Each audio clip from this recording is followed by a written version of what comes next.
الشيطان الرجيم بسم الله الرحمن الرحيم إن الصفا والمروة من شعائر الله فمن حج البيت واعتمر فلا جناح عليه أن يطوف بهما ومن تطوع خيرا فإن الله شاكر عليم إن الذين يكتمون ما أنزلنا من البينات والهدى من بعد ما بيناه للناس في الكتاب أولئك يلعنهم الله ويلعنهم اللاعنون إلا الذين تابوا وأصلحوا وبينوا فأولئك أتوب عليهم وأنا التواب الرحيم إن الذين كفروا وماتوا وهم كفار أولئك عليهم لعنة الله والملائكة والناس أجمعين خالدين فيها لا يخفف عنهم العذاب ولا هم ينظرون صدق الله العظيم رب اشرح لي صدري ويسر لي أمري واحلل عقدة من لساني يفقهوا قولي ان الصفا بیشک صفا والمروة اور مروہ من شعائر اللہ اللہ کی نشانیوں میں سے ہیں۔ فمن پس جو حج البیت حج کرے بیت اللہ کا، او اعتمر یا عمرہ کرے، فلا جناح تو کوئی گناہ نہیں علیہ اس پر، ان یطوف کہ وہ طواف کرے یعنی سعی کرے، سین عین، بہما ان دونوں کی، ومن اور جو تطوع خوشی سے کرے، خیراً نیکی، فإن اللہ تو بے شک اللہ تعالی، شاکر قدردان ہے، علیم جاننے والا ہے۔ ان الذین بے شک وہ لوگ، یکتمون جو چھپاتے ہیں، ما اسے جو انزلنا ہم نے نازل کیا، من البینات واضح دلائل، والہدا اور ہدایت، من بعد اس کے، ما بیناہ کہ ہم نے بیان کیا اسے، للناس لوگوں کے لیے، فی الکتاب کتاب میں، اولئک یہ لوگ ہیں، یلعنہم جن پر لعنت کرتا ہے اللہ تعالی، ویلعنہم اور ان پر لعنت کرتے ہیں اللاعنون لعنت کرنے والے، الا سوائے الذین ان لوگوں کے، تابوا جنہوں نے توبہ کی، واصلحوا اور اصلاح کی، وبینوا اور بیان کیا، فاولئک پس یہ لوگ ہیں، اتوبو میں توبہ قبول کرتا ہوں، علیہم ان کی، وَأَنَا التَّوَّابُ اور میں توبہ قبول کرنے والا، الرحیم ہمیشہ رحم کرنے والا ہوں۔ ان الذین بے شک وہ لوگ، کفروا جنہوں نے انکار کیا، وماتوا اور وہ مرے، وہم اس حال میں کہ وہ کفار کافر تھے، اولئک یہ لوگ ہیں، علیہم جن پر، لعنت اللہ اللہ کی لعنت ہے، والملائکۃ اور فرشتوں کی، والناس اجمعین اور تمام انسانوں کی، خالدین والناس اور لوگوں کی، اجمعین سب کی، ان پر لعنت اللہ کی اور فرشتوں کی اور لوگوں کی، اجمعین سب کی، خالدین ہمیشہ رہیں گے، فیہا اس میں یعنی اس لعنت میں، لا یخفف ہلکا نہیں کیا جائے گا عنہم ان سے العذاب و عذاب ولا ہم اور نہ انہیں ینذرون مہلت دی جائے گی۔ بسم اللہ الرحمن الرحیم۔ ان صفا والمروۃ من شعائر اللہ، قبلے کی تبدیلی کا جو حکم ہوا تو اس سے متعلقہ صفا مروہ کا عنوان بھی تھا، اس کو یہاں بیان کر دیا۔ صفا اور مروہ، صفا بیت اللہ سے تھوڑے سے فاصلے پر دائیں جانب اور مروہ بائیں جانب، یہ دو پہاڑیاں تھیں جو اب ختم کی جا چکی ہیں، اور تھوڑی سی ان کی چوٹی جو ہے نا اس پر کیمیکل ڈال کر اس کو محفوظ کیا گیا ہے۔ تو یہ بھی فرمایا اللہ تعالیٰ کی نشانیوں میں سے ہیں۔ صفا اور مروہ پر زمانے جاہلیت میں دو بت رکھ دیے گئے تھے، صفا پر اساف نامی بت اور مروہ پر نائلہ۔ مدینہ کے اوس اور خزرج کے لوگ جب بیت اللہ کی حج یا عمرہ کے لیے آتے تو صفا اور مروہ کی صحیح نہیں کرتے تھے، کیونکہ ان کا اپنا بت منات ساحل سمندر کے پاس تھا، یہ واپسی پر وہاں جا کر اس کا طواف کرتے تھے۔ اور لوگوں کا خیال یہ تھا کہ صفا اور مروہ کی صحیح اس وجہ سے ہے کہ اس پر اساف اور نائلہ دو بت ہیں۔ اس لیے جب دین اسلام آیا، لوگ مسلمان ہوئے، تو ان کے ذہن کے اندر ایک شک تھا، اور خصوصاً مدینہ کے لوگ ویسے ہی صفا اور مروہ سے ان کے دلوں میں نفرت تھی، کیونکہ وہ کہتے تھے ہمارے بت نہیں ہیں یہ۔ تو یہ بات واضح کی کہ صفا اور مروہ کسی شرک کی علامت نہیں ہے، بلکہ اساف اور نائلہ تو بعد میں اس پر لوگوں نے رکھے، اصل میں تو اللہ تعالیٰ کی نشانیوں میں سے ہے۔ شعیرتن کی جمع ہے، شعیرتن علامت اور نشانی کو کہتے ہیں، یعنی ایسی علامت اور نشانی جو شعور بخشے، جو کسی حقیقت کا احساس دلائے۔ اس لیے وہ مقامات جن کو دیکھ کر انسان کے ذہن میں تاریخی وہ حقیقتیں سامنے آ جاتی ہیں جو اللہ رب العزت کے نیک بندوں نے اللہ کی بندگی کرتے ہوئے قائم کی، تو دین اسلام ان کو شعائر اللہ کہتا ہے، اللہ کے دین کی یہ نشانی ہے۔ مثلا سب سے بڑی شعیرہ یعنی نشانی بیت اللہ ہے، اللہ کا گھر ہے۔ اسی طرح حجر اسود ہے، مقام ابراہیم ہے، صفا اور مروہ ہے، منی ہے، عرفات ہے، مزدلفہ ہے، مسجدوں کے مینار ہیں۔ یہ سارے دین اسلام کی نشانیاں ہیں، اور ان کے پیچھے، ہر نشانی کے پیچھے کوئی نہ کوئی حقیقت پوشیدہ ہے۔ صفا اور مروہ کی جو نشانی ہے، اس کے پیچھے کیا حقیقت پوشیدہ ہے، یہ ایک بہت بڑے تاریخی واقعے کی طرف ہمیں توجہ دلاتی ہے کہ جب حضرت ابراہیم علیہ السلام نے اللہ کے حکم پر حضرت اسماعیل علیہ السلام اور ان کی ماں حضرت حاجرہ کو، اسماعیل بھی دودھ پیتے بچے تھے، بیت اللہ کے پاس جو بالکل ایک صحرا تھا، وہاں کچھ بھی نہیں تھا، وہاں جب چھوڑ کر چلے گئے اور پانی ختم ہوا اور بچے کو پیاس لگی اور ماں نے پانی تلاش کیا تو نہ ملا، سامنے مشرق کی طرف دیکھا تو یہ دو پہاڑیاں نظر آئیں، تو پہلے صفا پہ چڑھی تاکہ بلندی پر چڑھ کر دور تک ممکن ہے کوئی قافلہ گزر رہا ہو یا کہیں کوئی پانی مل جائے، تو دور تک دیکھا تو صحرا ہی صحرا تھا، کچھ بھی نہیں تھا۔ اس کے بعد پھر اس نے سوچا کہ چلیں اس طرف نہیں ہے، تو دوسری طرف گئی، مروہ کی طرف جب جانے لگی، چھوٹی چھوٹی پہاڑیاں تھیں، جو ہی پانی ختم ہوئی، ساتھ بیت اللہ کے پاس لیٹے ہوئے اپنے بیٹے پر بھی نظر تھی، تو اس کو دیکھ کر ماں آتی رہی، جو ہی نظر سے بچہ اوجھل ہوا، کیونکہ بلندی سے نیچے آ گئی تو دوڑ لگا دی اس نے، اور اس وقت تک وہ دوڑتی رہی جب تک مروہ پہاڑی شروع نہ ہوئی، اور تھوڑی سی بلندی پہ جب آئی اور بچہ دیکھا کہ بس سلامت ہے، زندہ ہے، تو حوصلہ ہوا، پھر مروہ پہ چڑھی، اور مروہ تک جب دیکھا دور تک تو کچھ بھی نظر نہ آیا، تو اس کے بعد پھر خیال آیا کہ پھر صفا پہ جاؤں، ممکن ہے کوئی نظر آ جائے۔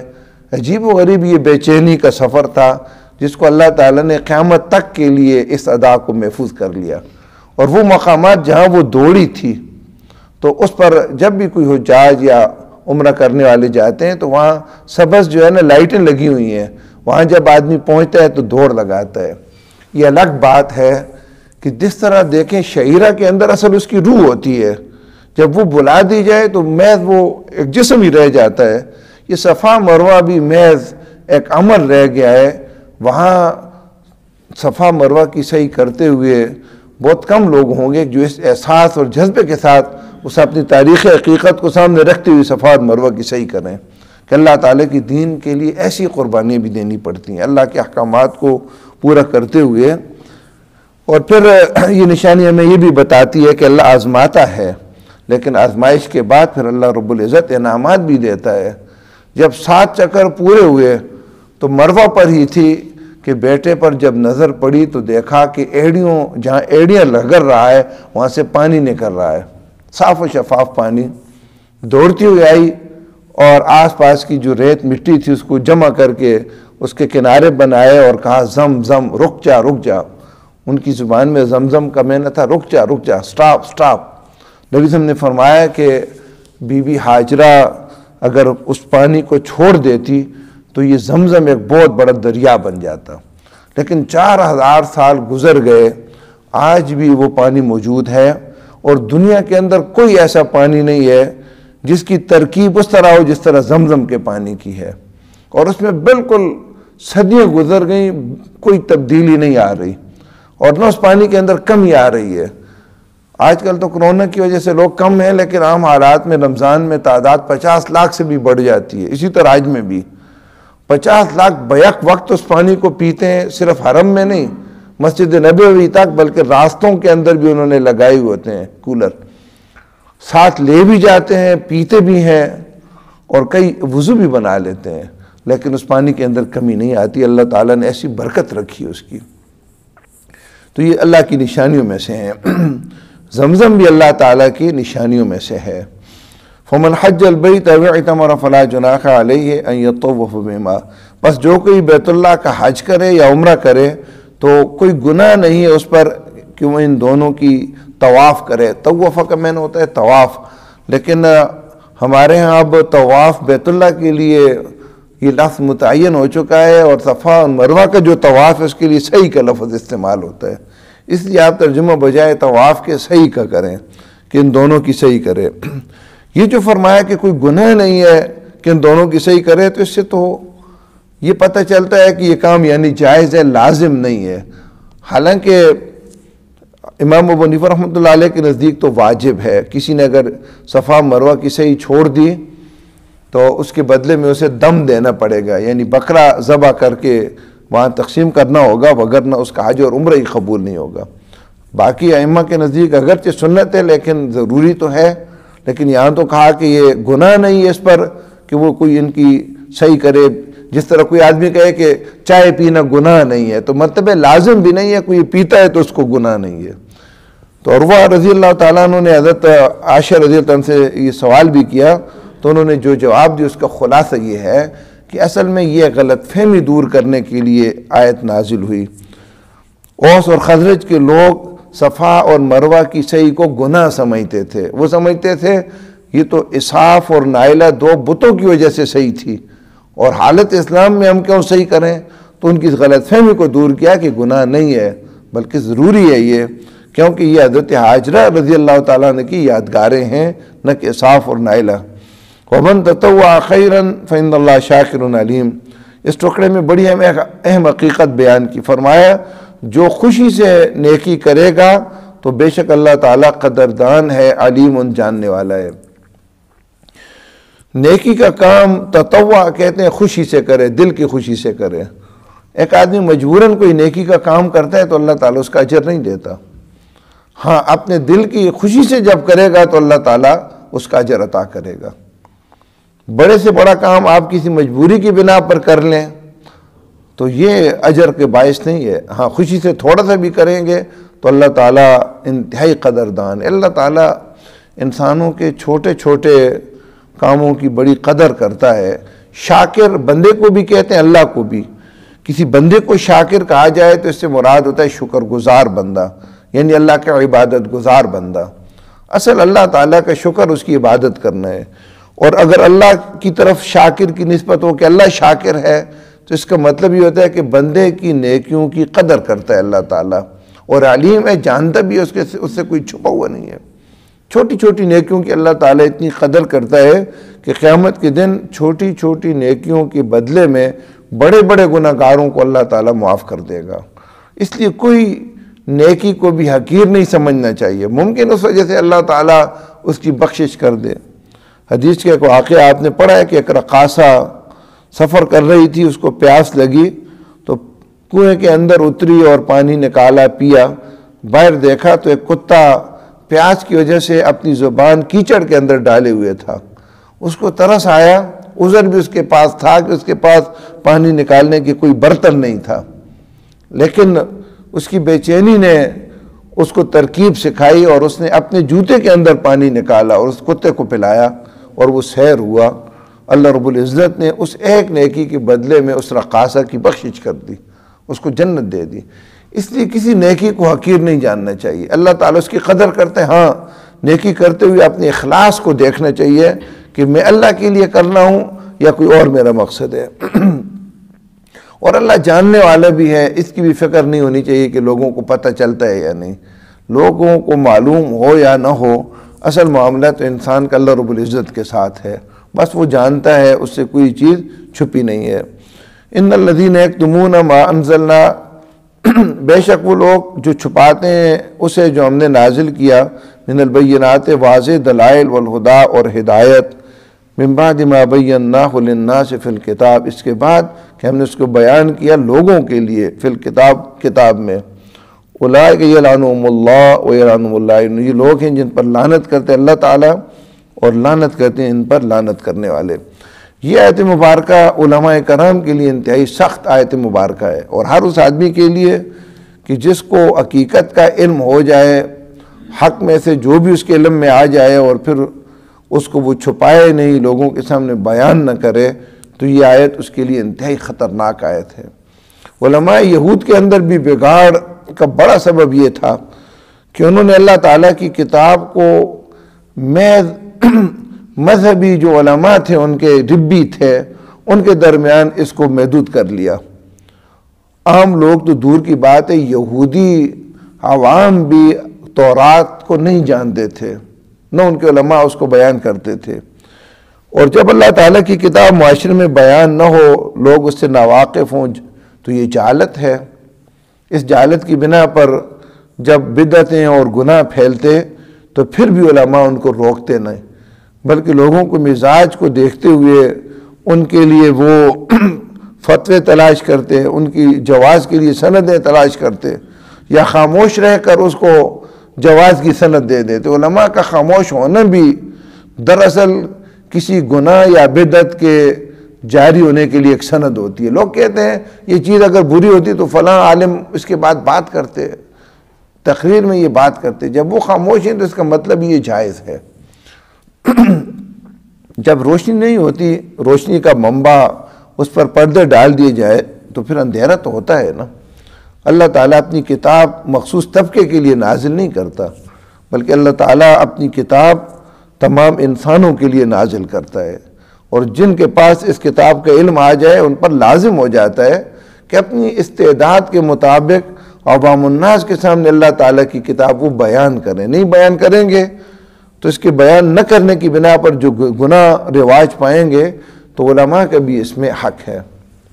قرآن مجید کے بارے میں بھی ایک بہت بڑی غلط فہمی عوام الناس کے اندر اب بھی موجود ہے، اور وہ یہ ہے کہ جب تک ایک آدمی مکمل دینی تعلیم حاصل نہیں کرتا، اس وقت تک قرآن کا وہ ترجمہ نہ پڑھے، وہ قرآن کی صرف تلاوت کرے۔ یعنی عوام الناس کے لیے قرآن کی تلاوت ہے اور علماء کے لیے اس کا ترجمہ اور تفسیر ہے، اور جو پورا علم نہیں حاصل کرے گا تو گویا قرآن کا ترجمہ اگر اس نے پڑھا تو اس کا مطلب یہ ہوگا کہ اس کے گمراہ ہونے کے چانسز بڑھ جائیں گے۔ یہ غلط تصور صدیوں سے امت مسلمہ کے اندر چلا آ رہا ہے۔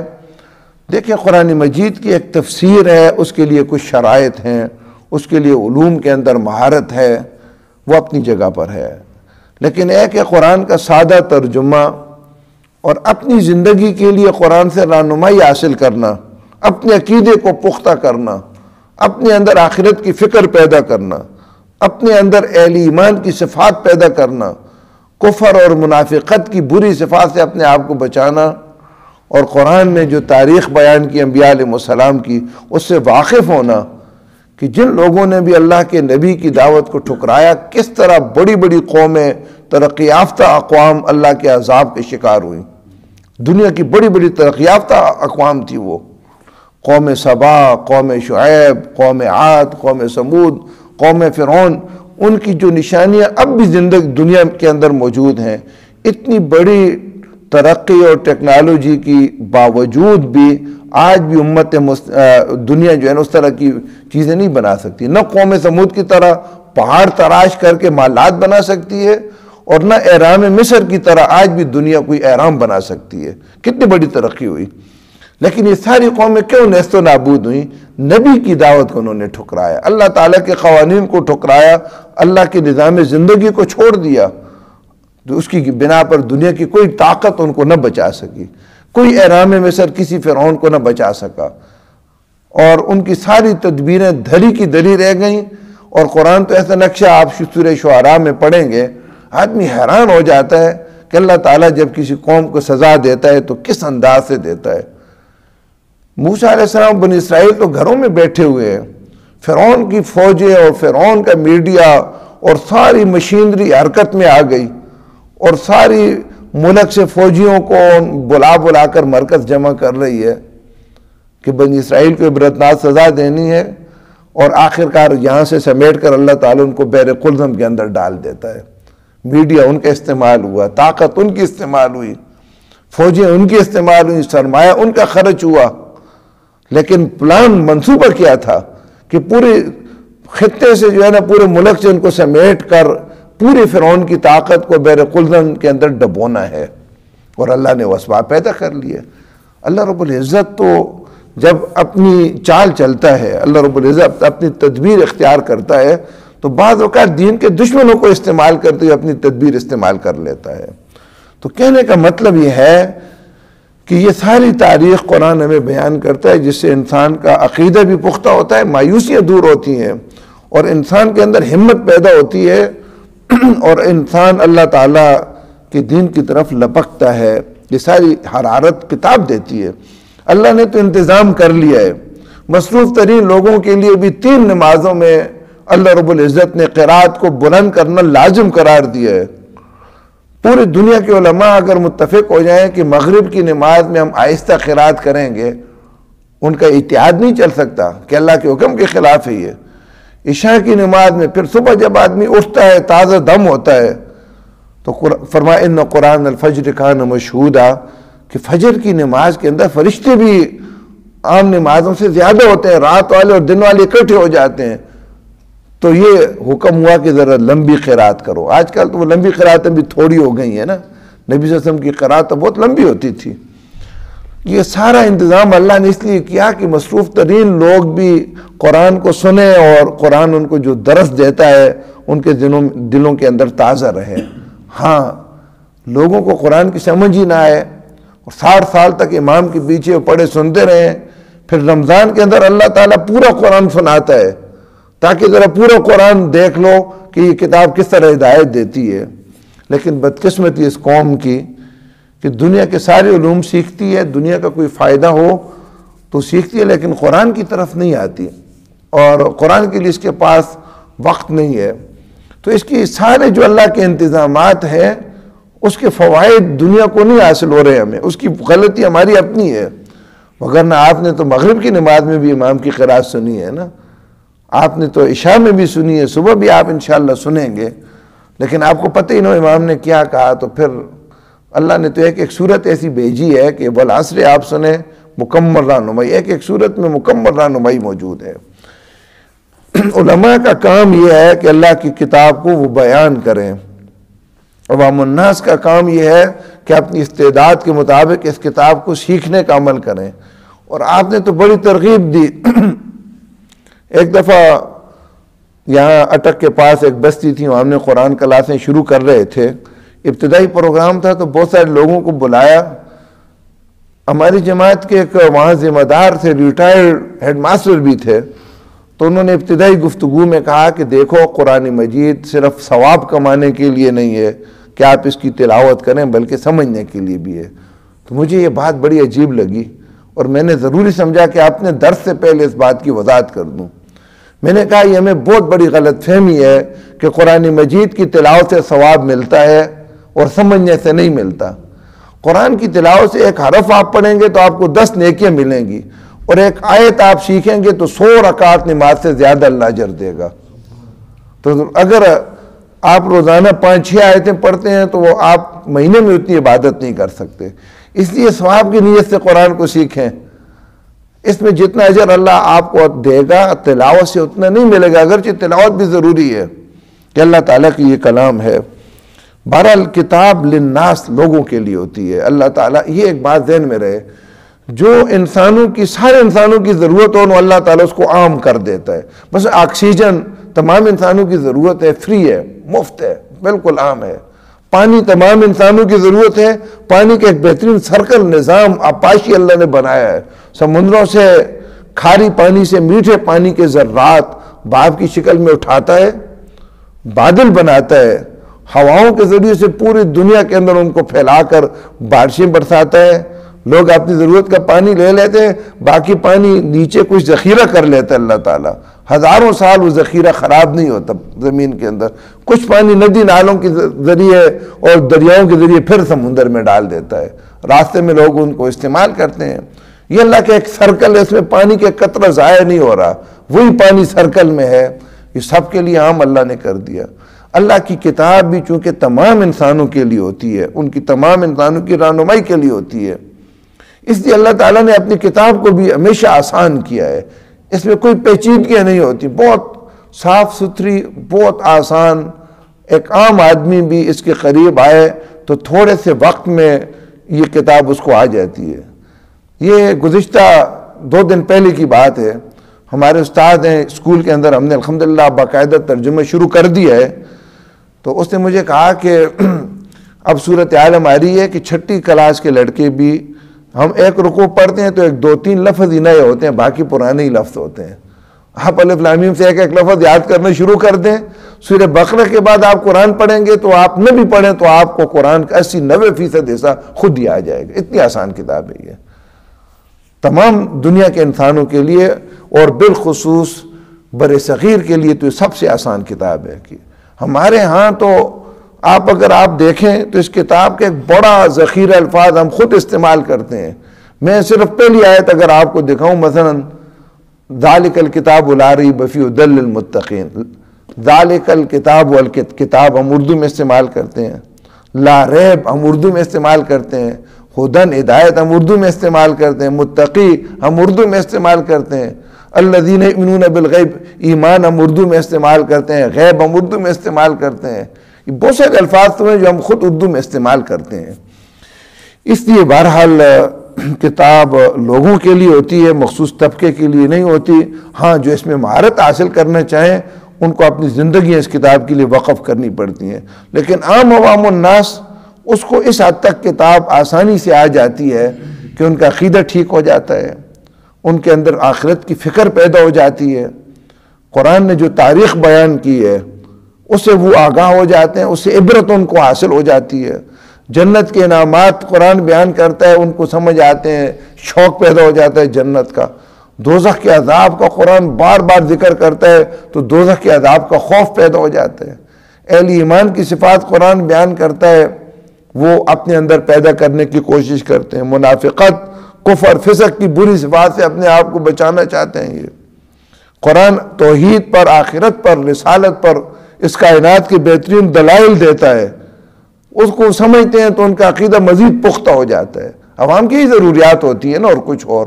اس کے لیے کتاب کا یہ سب بڑا آسان ہے. باقی رہا مشکل, تو مشکل بھی بہت ہے, لیکن ان کے لیے جو اس کتاب سے رہنمائی لوگوں کو دینے کے لیے نئے نئے مسائل نکالتے ہیں, استنباط کرتے ہیں, اور حالات کے مطابق کتاب سے مکمل رہنمائی حاصل کرنے کی کوشش کرتے ہیں. عوام الناس کی رہنمائی کرتے ہیں, ان کے لیے وہ ان کے لیے ایک سمندر ہے یہ کتاب، اس کے اندر وہ غوطہ زن رہتے ہیں، موتی نکالتے رہتے ہیں، ختم ہی نہیں ہوتے یہ، لیکن عوام الناس کے لیے بڑی آسان ہے یہ۔ فرمایا کہ اگر جو لوگ، جن لوگوں کو اللہ تعالیٰ نے کتاب کا علم دے دیا نا، اور پھر وہ چھپاتے ہیں، لوگوں کے سامنے بیان نہیں کرتے، تو ایسے مجرم ہے کہ اللہ تعالیٰ بھی ان پر لعنت کرتا ہے، اور لعنت کرنے والے یعنی فرشتے اور تمام نیک انسان بھی ان پر لعنت کرتے ہیں۔ اللہ تعالیٰ کا لعنت کرنے سے مراد یہ کہ اللہ ان کو رحمت سے دور کرتا ہے۔ فرشتوں اور مخلوق کی لعنت کرنے سے مراد یہ ہوتا ہے کہ وہ اللہ تعالیٰ سے ان کے لیے بد دعائیں کرتے ہیں۔ فرشتے بھی بد دعائیں کرتے ہیں ایسے علماء کے لیے، ایسے لوگوں کے لیے جن کے پاس کتاب کا علم ہو اور لوگوں کے سامنے وہ بیان نہ کریں۔ ہاں الا الذین، سوائے ان لوگوں کے جنہوں نے توبہ کر لی، اس جرم سے توبہ کر لی، واصلحوا، اور اصلاح کر لی، وبینوا، اور بیان کر دیا، جس حق کو وہ چھپاتے تھے اس کو بیان کرنا انہوں نے شروع کر دیا، تو پھر ایسے لوگوں کو اللہ معاف کر دے گا۔ فاولئک اتوب علیہم، بس یہ لوگ ہیں کہ میں توبہ قبول کروں گا ان کی، یا میں مہربانی کروں گا ان پر، وانا التواب الرحیم، اور میں بہت زیادہ توبہ قبول کرنے والا، رحیم، رحم کرنے والوں۔ التواب کا معنی ہوتا ہے بہت زیادہ توبہ قبول کرنا۔ بہت زیادہ کیا ہے کہ ایک آدمی ایک ہی جرم اگر 100 دفعہ روزانہ کرتا ہے اور 100 دفعہ سچی توبہ کرتا ہے تو پھر بھی اللہ قبول کر لیتا ہے۔ ان الذین کفروا، بے شک وہ لوگ جنہوں نے انکار کیا، وماتوا، اور مرے، وہم کفار، اس حال میں کہ کافر تھے۔ مطلب موت سے پہلے اگر ایک آدمی ایمان لے آتا ہے، کفر کا رویہ چھوڑ دیتا ہے تو اللہ معاف کر دیتا ہے، لیکن انہوں نے اپنی اصلاح نہ کی اور ملک الموت ان کے پاس جب آیا تو اسی کفر کی حالت میں تھے۔ تو یہ لوگ ہیں جن پر اللہ کی، فرشتوں کی، انسانوں کی، سب کی لعنت ہے۔ یعنی فرشتے، انسان اور مخلوق ان کے لیے لعنت کی، اللہ کی رحمت سے دوری کی بد دعا کرتے ہیں، اور اللہ ان کو رحمت سے دور رکھتا ہے۔ خالدین فیہا، ہمیشہ رہیں گے اس میں، اس لعنت کے اندر، ان پر ہلکا نہیں کیا جائے گا عذاب، اور نہ ان کو مہلت دی جائے گی۔ یعنی عذاب کا جب وقت آ گیا تو پھر اس کے بعد 1 سیکنڈ کی مہلت بھی نہیں ہوگی۔ ہاں پہلے اللہ کی مرضی ہے جس کو جتنے مہلت دیتا ہے، اور جب عذاب شروع ہو گیا تو ہلکا نہیں ہوگا، بلکہ قرآن میں تو آتا ہے فذوقوا فلن نزیدکم الا عذابا، بس ہم ہرگز زیادہ نہیں کریں گے ان کے لیے سوائے عذاب کے۔ عذاب کے اندر تسلسل بھی ہوگا، 1 سیکنڈ کا وقفہ اس میں نہیں ہوگا، اور اس کے اندر مزید اضافہ بھی ہوتا جائے گا، نہ کہ کمی ہوگی۔ بسم اللہ الرحمن الرحیم۔ ان صفا، بے شک صفا، والمروہ، اور مروہ، من شعائر اللہ، اللہ کی نشانیوں میں سے ہے۔ فمن حج البیت، پس جو کوئی حج کرے بیت اللہ کا، او اعتمر، یا عمرہ کرے، فلا جناح علیہ، پس کوئی گناہ نہیں اس پر، ان یطوف، کہ وہ سعی کرے، بہما، ان دونوں کی، یعنی صفا اور مروہ کی۔